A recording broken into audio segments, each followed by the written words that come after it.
Well. I'm back once again for another daily upload. Mr. Beast, I'm free. Let me know if you want a YouTuber under your wing. Got a pretty large following now, so I can see you being intimidated. But not to fear, I'm willing to collaborate. Cooperate. Collaborate and cooperate. Both of them. Okay. Okay. So I watched I watched my friend Will react to my video on a video. I watched a video of my friend Will reacting to my video yesterday. And I want to quickly mention what I said yesterday. I was talking about how maybe it was the day before yesterday, I can't remember exactly, but the idea was if I didn't believe in God, I would go on the news. You could change it to any news channel and you would see what I've done. And the idea is more specifically, how do I would have no moral compass if I didn't believe in God. I would do the the most I feel like I would do the most I would likely do the most damaging things to society to make the biggest impact, whether it's negative or positive, but it's much easier to do a big negative impact than it is to do a big positive impact. So the reason I would do that is not because I'm afraid or that I don't do that right now since I believe in God. It's not because I'm afraid of what God will do. And it's not because of this incentive of heaven. I mean that's also I think that's probably part of it, but the biggest part is because it being a Catholic, believing in God gives me meaning and purpose in life. And without that purpose, without meaning and purpose, I wouldn't I'm not sure what I would do. He also Will also talked about purpose and how paradoxically finding purpose in and of itself is having a purpose. But I think that's an interesting way to look at it, but honestly,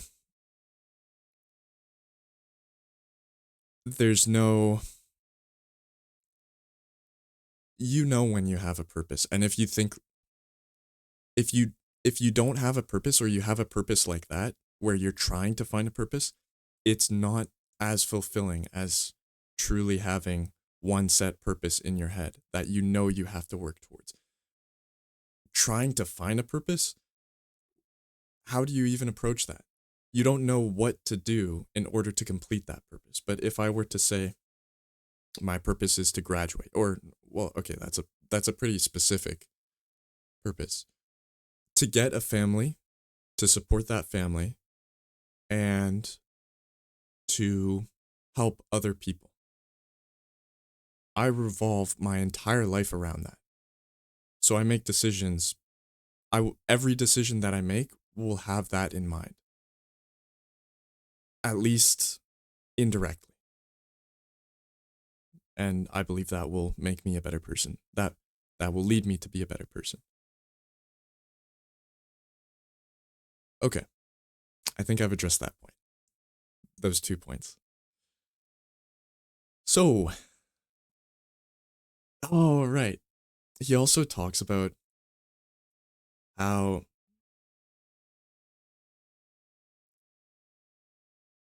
being a perfectionist might not be the best route since you don't get things done. So I wanted to talk a little bit more about perfectionism. The results, s- the reason there are perfectionists, the reason I am, at least when I was younger, I was even more of a perfectionist, was because I assigned importance to almost everything I did, whether it was cutting this shape when I was cutting paper in kindergarten, or being the fastest person, for example. Anything. I just had to be, I had to execute it perfectly to the best of my ability, even if I wasn't the best. So maybe the fastest person isn't such a great example, but in terms of cutting paper, I know I can always do better. I know I could have cut it slightly better. Remember also that reflected a lot of my perfectionism because you would see my classmates with their poorly cut out lines of people or whatever they were meant to cut out. And then you would see mine, and it was very deliberate and painstakingly slow as I continued to cut along and trace the figure perfectly. So, the other thing, too, I don't think I've talked about this. When I was younger, I cried a lot. I would say up until I was age, this is kind of embarrassing. Up until age grade grade 7, around there. Grade 7 is when I started getting much better at it. Grade 8, I think I only cried once that year. And then from then on it was much less frequent crying. Much I would rarely cry. The reason I cried so frequently when I was younger though, even up until grade 7, it was because I had assigned importance to so many things. And I would cry with what I would deem relatively useless things of unimportance. I'll try to think of an example. I can I can give a bunch of fake examples of things that I would have cried at, but I can't remember if I did cry at. If I No, I do remember. There's a few that I remember. Oh my. The flashbacks. I remember in cross country, I did a race, and while I was running it, there were people in front of me that were blocking me, intentionally blocking me from continuing on. And they were laughing. And that annoyed me, but it actually that made me more mad than sad. I'm trying to think of a good example. I know I can come up with a good one. Okay, give me a few seconds. Okay, I remember two painful ones. One of them, actually, this is a series of crying events. Every time there was a spelling bee in my school, I managed to be the best in my class. So the way it worked is the best person from the class, I think they would choose two, boy and girl. Yeah, I think they did. That's weird. Why don't they just choose the best two? Can't remember exactly if it was boy and girl. I think it,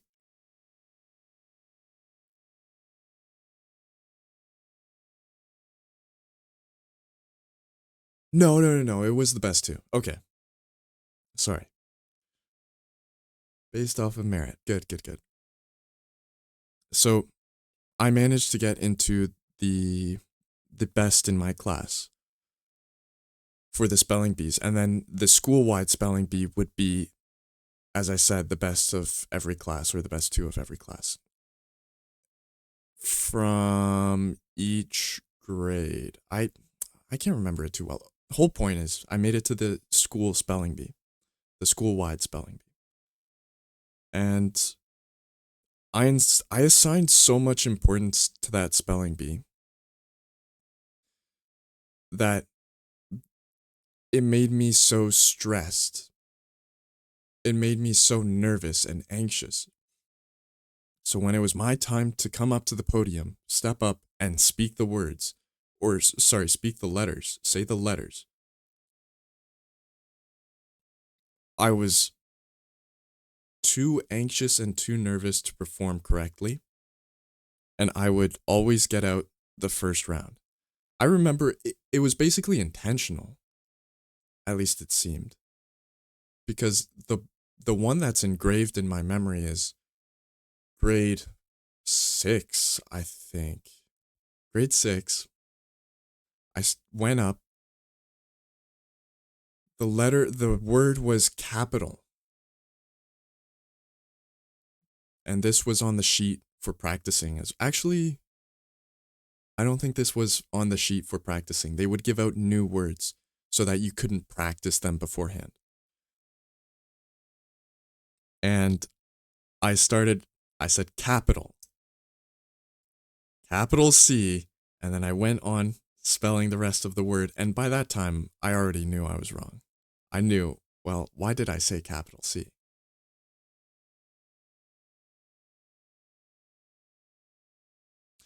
There was another one too. Oh, I remember the word too. This was in grade.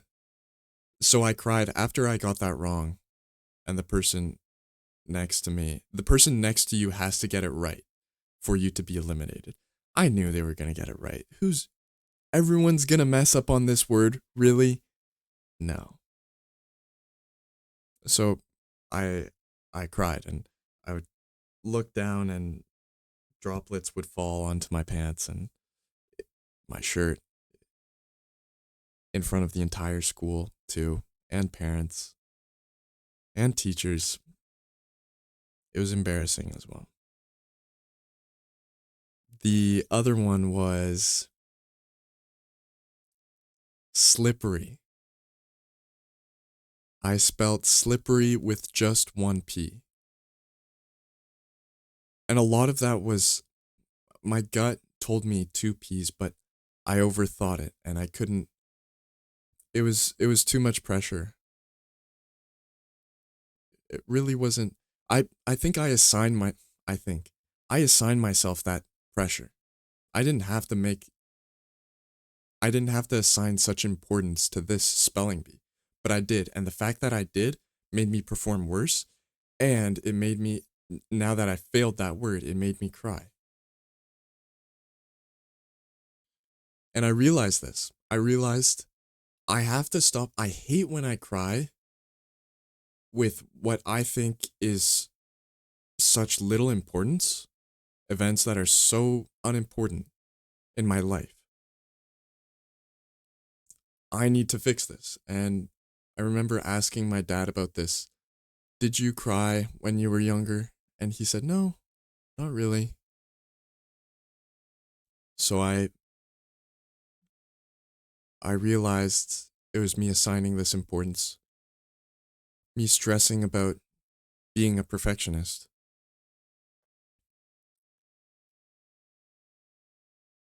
And I realized, and the way I handled it was I zoomed out and thought about all the insignificant decisions that I could make in my life. What these things really mean. How everything I do is basically unimportant. It doesn't matter.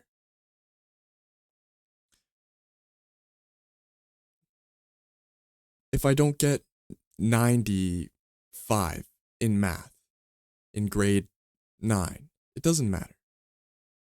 At least it doesn't matter that much. I would like to get it, but if I don't get it, I'm prepared for that reality and I will make the best of it. I won't cry. That was a really big turning point. That helped me a lot. And now I don't cry. At least I rarely cry.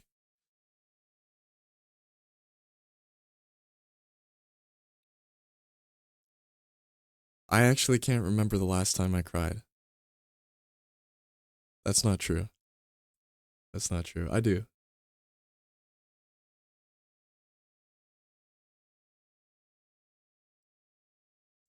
Yeah, I do. Okay.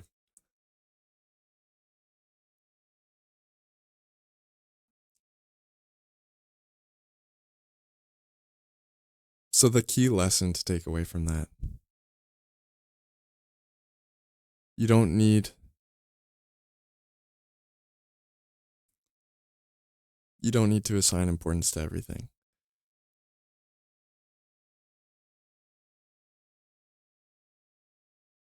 For some reason today I'm not feeling very eloquent with my words. They're just not flowing.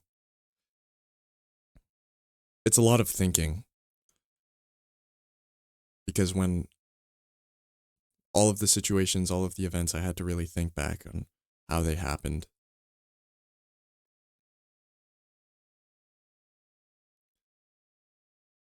This is completely random, but it kind of reminded me of when I was younger. When I was younger, no, I'll just ask the question first. Is the R word bad? I'm not going to say it because I don't want to get banned on YouTube. I mean, I don't, that's not the reason. I just don't want to say the R word. When I was really young, there was two promises that I made to myself that I would not listen to, that I would not enjoy, that I would not listen, actively go out of my way to listen to rap. And the other one was I wouldn't swear. The first one, the first one I think is basically true. So when I was much younger, I assumed rap was hip hop. And I still hate hip hop, at least that style of music. I think part of it is because I wanted to hate it. I made that promise to myself. But I didn't realize rap was this 808 style progression from dubstep. That's how I gained a taste for rap. After dubstep, where do you go to? I mean, you could go drum and bass, but rap was the natural progression. And I still enjoy it. But hip hop, the the notorious big, that style of hip hop, not for me. I just can't. Going back to the second promise, though, I don't swear. And mentioning, so I wouldn't say the R word even if I was in person. But see, if I convince myself that a word is not a swear, then it'll be fine to say it. Although, even if I'm not certain about it, even if I'm a little hesitant, I won't say it regardless. And that's what I feel with the R word. It almost, I don't think it's really a bad word because it's something to describe someone. It sure it's assumed this pejorative nature, but originally it was used as a way to describe the mental capacity of an individual. And it was a scientific term. And now instead we use mental retardation. That's just a longer form of the original word because now it's used derogatory. Same with idiot. idiot is actually a classification of intelligence. So there's, let's see if I can get this right. No, idiot is the lowest. So idiot is like 30 to 50 IQ. Imbecile is 50 to 70, around there. And then moron is 70 to 80, something like that. But they were terms used to describe the ranges of intelligence measured in IQ of individuals. But now we use them in a derogatory way. But technically, I'm fine with saying them because technically they were a medical term. They are used to describe things. And also, I never say it as an insult. That's part of the sting of bad words, is saying it as an insult. If you don't say it as an insult, I think they're fine to say. They're okay to say. Now, there's some swears that are inherently bad, no matter how you say it. They have that meaning that you cannot erase. That's my rant for today.